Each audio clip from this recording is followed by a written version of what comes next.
Hello everyone, this is gonna be my first video review and today it's gonna be about the Suaoki Solar Charger 25 watts. So first let's have a look at the package. It says Suaoki bring sunshine to Trave. As you can hear, I'm not a native English speaker, but I'm not sure about the meaning of Trave. Maybe they meant travel or something. Well, no idea. Okay, inside there is the user manual. Very brief. 2 pages per language: English, Dutch, French, Spanish, Italian, and I don't know, Chinese. So just have a quick look at the product specifications. The charging port output is 5 volts at 4 amp max, which is pretty high compared to the other solar chargers out there. Let's just quick calculations. 5 volts, if you multiply this by 4 amps, it makes a total output of 20 watts. So I'm not really sure about, I'm not an electrician, I'm not sure about the 25 watt power, but we'll do some tests and we'll see. Solar charger itself comes with these to lug it around, and a cable.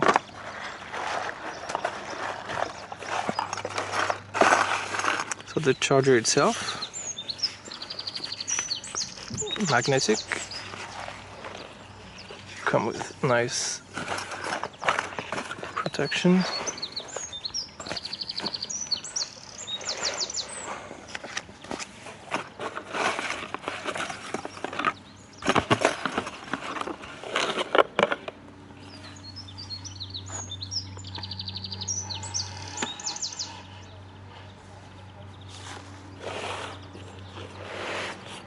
Alright, here it is. Pretty nice.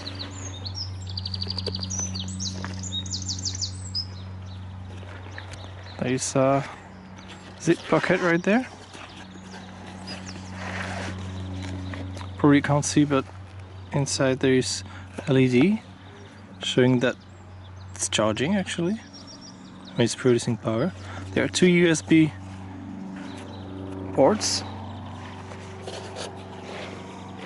To test this charger, I'm gonna use XCS source USB multimeter.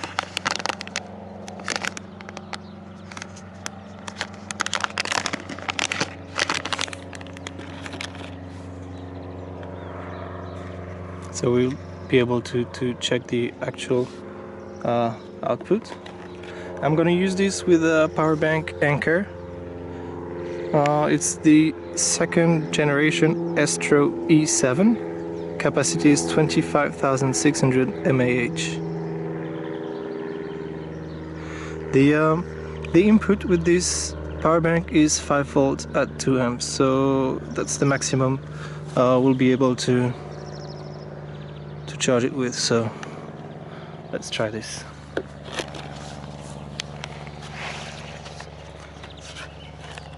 First I'm gonna plug in the USB multimeter.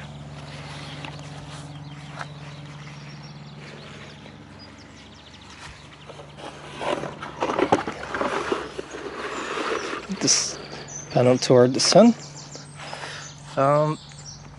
It is actually 10:30. We are here in the north of France, so it's April the 6th. So yeah, we'll see. It's not the best sun today, but it's not the worst neither. Just have a quick look at the sun if we can see anything. Yeah, very low, but sunny.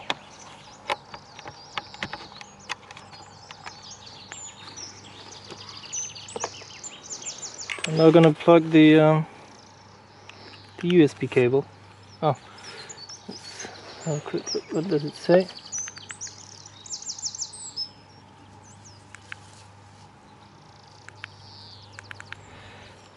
So, without anything plugged in, it's 5.26 volts.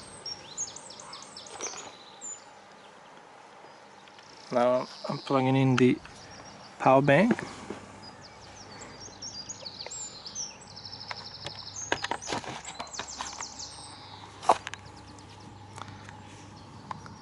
It is charging, and okay.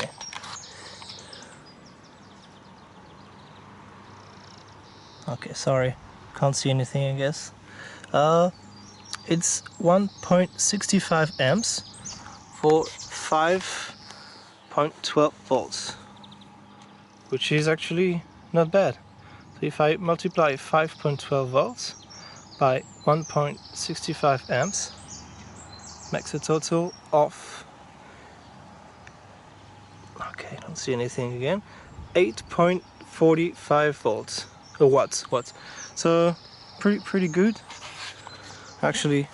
As the maximum could be 10 watts, because 5 volts by 2 amps maximum for the power bank. 8.5 volts is pretty good, considering it's only April, it's the north of France, the sun is not very high, 10:30, pretty good. Wow.